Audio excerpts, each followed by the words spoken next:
Brad Arthur, I guess, called in face-to-face. That's it, Brad. Despite over 10 years' service, that's it. It ends now. Hand in your keys. If he had his name in a parking spot, it's covered over, and Trent Barrett takes over. Greg Alexander, what a ruthless, ruthless business. We want to hear plenty of opinion this morning on the Great Southern Bank Open line, 1300 01 1170. Text line 0457736736. Have they handled this well? Do we just say this is business? Good morning. Good morning, Vossi. Yes. I wasn't surprised, and it is a ruthless business, but when the news came through yesterday, it wasn't a big shock. He's had 10 years. He's had 10 years at Parramatta, so he's had a very it's a pretty good coaching career. 10 years in a game that is ruthless, that doesn't put up with failure.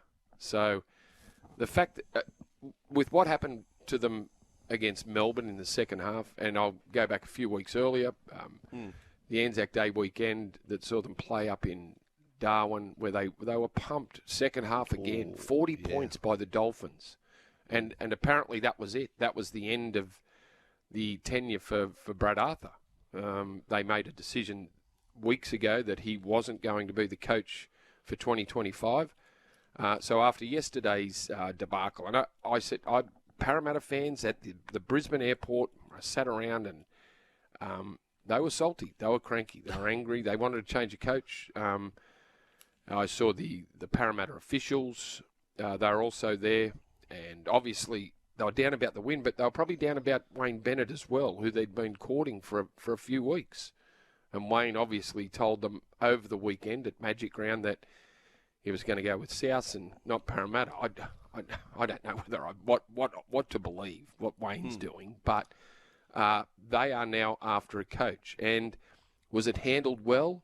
Well, there's no secrets in rugby league, and if you can keep a secret, everyone goes, well done, nice job, clean. It's that is it, bud, isn't it? It's like you have beaten the media, you have kept things in-house. You've beaten the media, so everyone goes, good job, All right. nicely done. Okay, I have to play a little tougher here.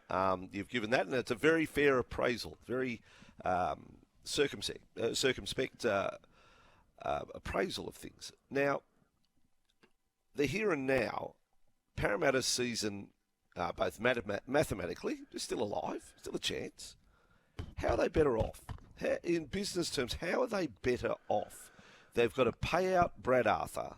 Yeah, that's Trent Barrett becomes head coach. Like, Trent Barrett becomes, a better option than Brad Arthur? I'm not being disrespectful here, but I'm saying Trent Barrett's recent innings at the crease aren't great.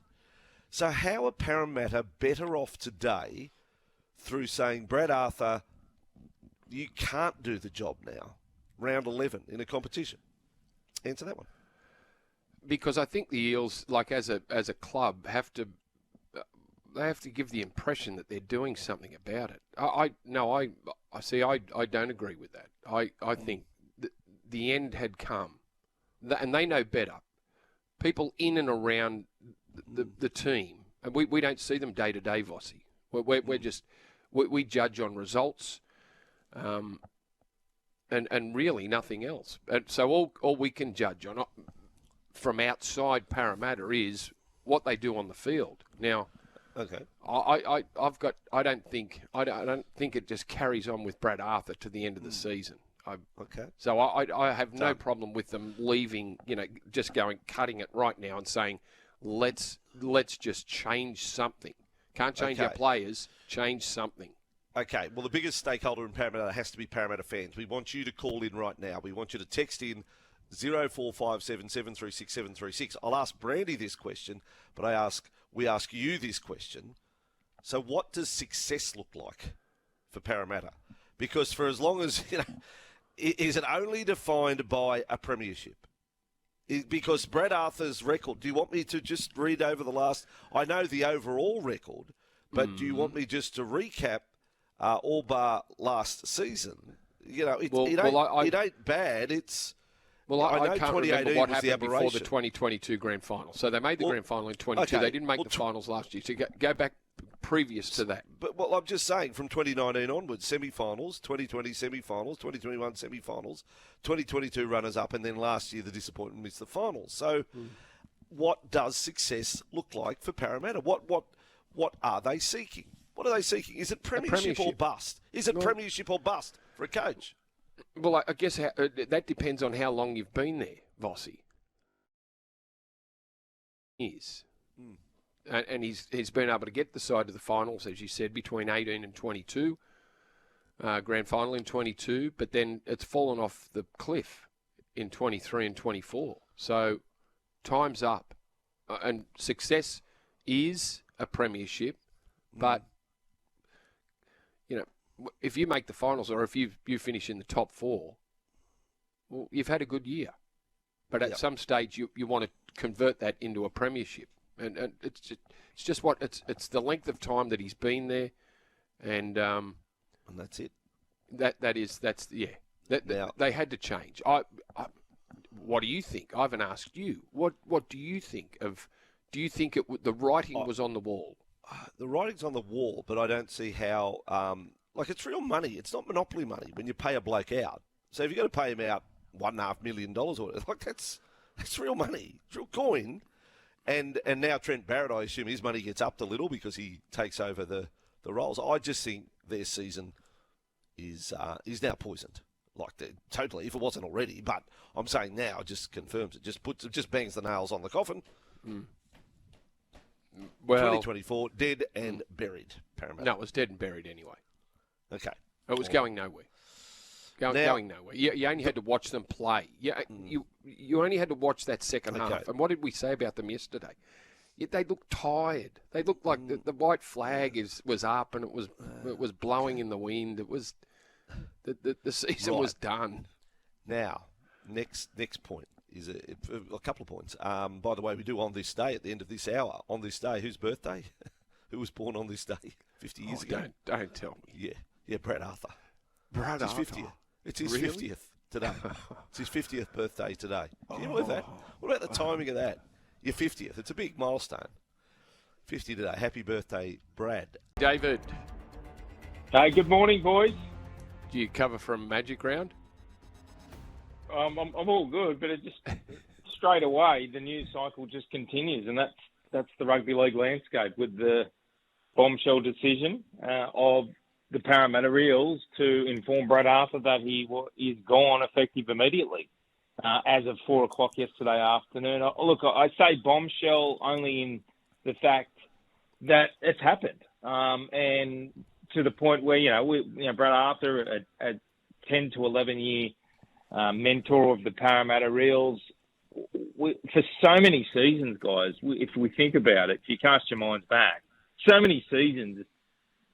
Through the ebbs and flows of Parramatta's past decade, have we discussed is Brad Arthur under pressure? It's just a football club that surrounds itself with speculation and scrutiny over the head coach due to the fact of their obvious premiership drought. And finally, the hammer came down yesterday afternoon when CEO Jim Sarantinos and club chairman Sean McElduff informed Brad that he was no longer required. Now, there's been some discrepancy about the payout. Now, Brad Arthur turns 50 today, and while it's never good to get be sacked from a job, sometimes the payout can help things. How many more years do you have to go, and what was the payout figure? So we had next season on contract. My understanding is that there are in any of these contracts, guys, there's both termination. Payout that protects both the coach in this circumstance, Brad Arthur, and also the club. But the club they don't just sign contracts with head coaches knowing that if they do terminate his contract, they're suddenly in the hole because they didn't get the results. And that's where I understand Parramatta sit. Look, it's still a significant sum. My understanding is it sits around $750,000 in a birthday card today for Brad Arthur. Whether that's enough to satisfy, as I said, given that he still had another season left on his contract, I think it's pretty fair. And that's where I understand it sits, Brady. Okay. What next for Parramatta? Has it Wayne Bennett? Is he? What do you think the chances are of him going to Parramatta, if any? And who would be on their hit list? Yeah, Brandy, I say none. No chance of Wayne Bennett. Talking to Jim Sarantinos last night for the purpose of today's article in the Telegraph, that quote unquote, Jim said that process is now exhausted with Wayne Bennett. We did our best, and we are now learning of the process of which Parramatta went through to try and sign the super coach Wayne Bennett. Some 3 weeks ago, they flew to Queensland, met him on his farm, Wayne Bennett.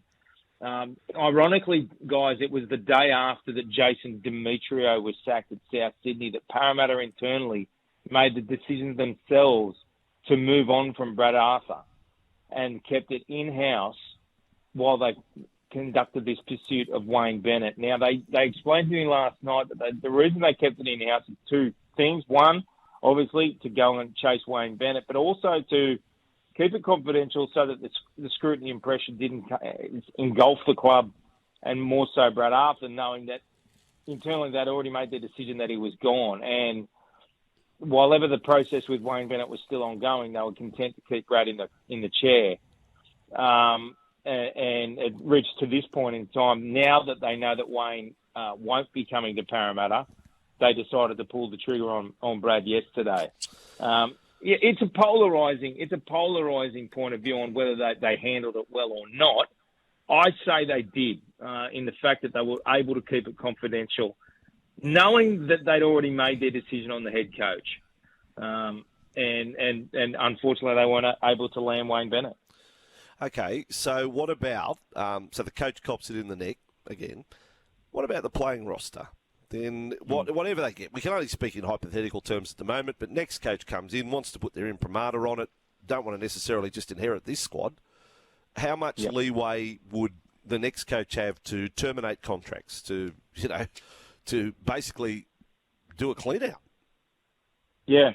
Oh, you'd want that power. You'd want that autonomy as the next head coach, because that's what your entire career depends on, how your roster performs. And just because you inherit players doesn't mean that they're your style of players. And I've got no doubt there'll be absolute change of that Parramatta roster whichever head coach comes into the club, because it happens. It's par for the course. As I said, these are players that Brad Arthur felt that he could get the best out of.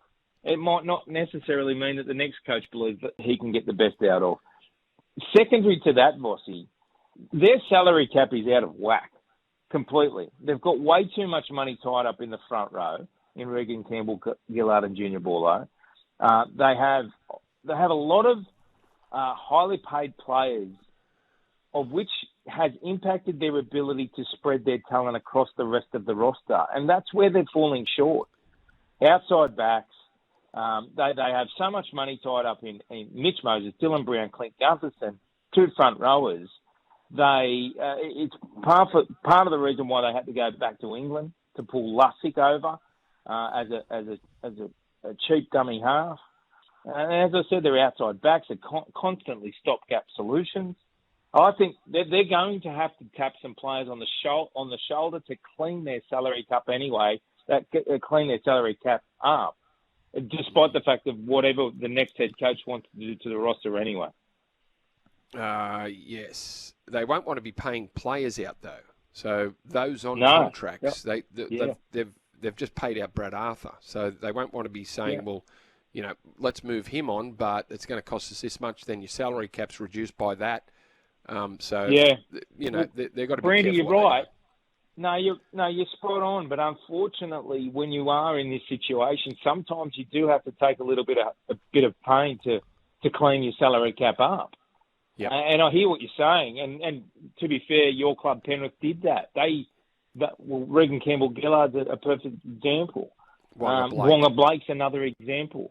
Penrith were happy to tip in significant amounts of money to help clean their roster up. And maybe that's where Parramatta has to go there. And I haven't even mentioned Zach Lomax, a huge marquee money player coming to the football club which only tightens the cap up even further. Now, big stories. There was big stories on players, but the Brad Arthur story has overshadowed everything. But Cameron Munster out of Origin after tearing that adductor, and Bradman Best also no good. It sort of slipped under the radar. The Bradman Best did a hamstring on the weekend. Yeah. Well, there was a lot of optimism, within the Knights camp that this wasn't overly serious for Bradman Best. But absolutely, guys, it's a grade 2 hamstring tear for Bradman Best. Minimum of 4 weeks out for both the Knights and ultimately State of Origin, where he certainly would have come into calculations. And now Michael Maguire, once again, he's looking at all these different centre options. You can throw in Jesse Ramian from the Cronulla Sharks. You can throw in Latrell Mitchell. So, look, it's going to be interesting to see which way, Madge goes.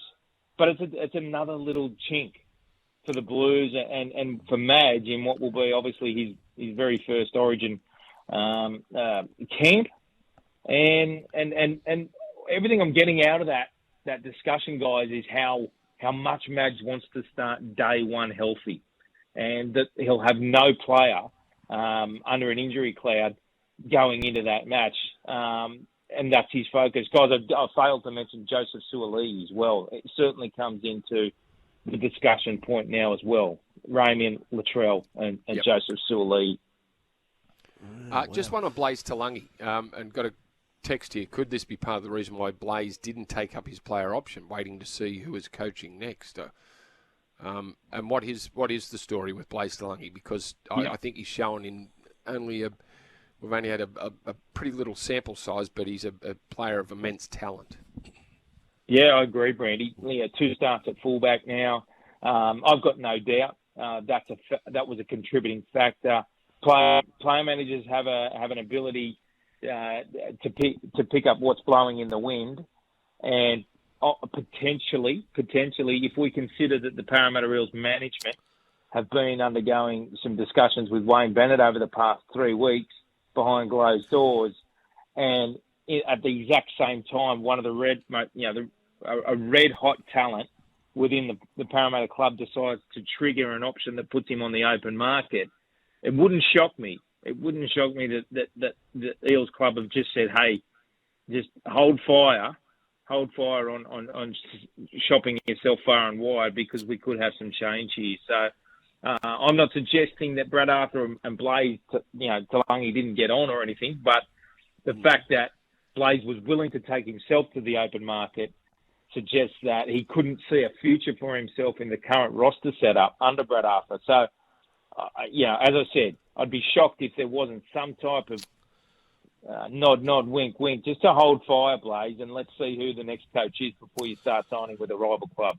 Lots of questions for you, David, on the text line. One is there any plans for a lap of honour for Jason Demetrio and Brad Arthur? Saturday night would be perfect with Parramatta playing South. No lap of honour. They're not going to come out and fans get a chance to say goodbye. Another one wants to know, is there a cage match planned for Jason Demetrio and Brad Arthur as part of the pre-match entertainment Saturday night, David? Not here. It'd just be a little twist. Now, next one. Is Nathan Brown a chance at coaching Parramatta? This from Rob in Blacktown. He says, I know he said before he was finished with coaching, but doesn't he have something to do with the junior system at Parramatta already? He's in the Parramatta fold. Is he? I thought he was. Yeah, so no, he's moved on, guys. He's moved on from Parramatta, Nathan Brown. He was in charge of restructuring the club's development and pathway system, but has since moved on. My understanding is that Nathan Brown is now on the Gold Coast, guys, and he has been in discussions to work in a very similar role with the Gold Coast Titans. Or there was some discussions with his former club as a player, St George Illawarra, to work from the Gold Coast as a talent scout, supplying players back down to the Dragons. No job position has been confirmed yet for Nathan Brown, but my understanding is Brownie's NRL ambition is over, and he's happy to call full-time on his NRL coaching career. All right. Do you know anything about the contract of Dylan Brown and an option in his favour coming up maybe in 25? Wow. Brandy, you're putting me on the spot here, and I only say this because Dylan Brown contract is an option extravaganza. Yes. It has mutual Plenty of options, outs. his options, club options, all the way through, right through to. I'm happy to stand corrected, but through until 2028, I understand. So Yeah. this is going to be seriously the next discussion point, and it is around Dylan Brown. It is around the current playing roster at Parramatta. Who stays, who goes, what impact the next head coach has on all these different players. And guys, there are some players that they're pretty close to Brad Arthur. So I'll be interested to see which way it falls for them on whether they want to stick around. You know, I did ask Jim Sarantinos last night, guys, on give us some names, Jim. Like, where do you turn next now that you've missed Wayne Bennett? And he basically declared the entire NRL and overseas landscape was up for grabs. Certainly the names of Jason Riles. Take Every it. Yeah, available beautiful. coach, and Everybody's those that aren't available. available.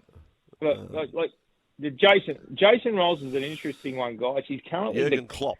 He's the coach's coach down at the Melbourne Storm. He's working with the younger coaches down there. So you know that Jason's got an ambition to be an NRL coach, and the fact that Craig's just rolled around for another season and may well do for another season on season on season on season for the next 10 seasons. So, yeah, Jason's an interesting one, guys. Well done. David, busy. Better let you go because your phone, you might have missed 2 calls while you've been on with us. So much happening. I actually have. Yeah, you have missed a couple of calls. There you go. Only fans. Good on you, David. You just get us going on the day. Any advice? Hey, thank you, boys. Go well.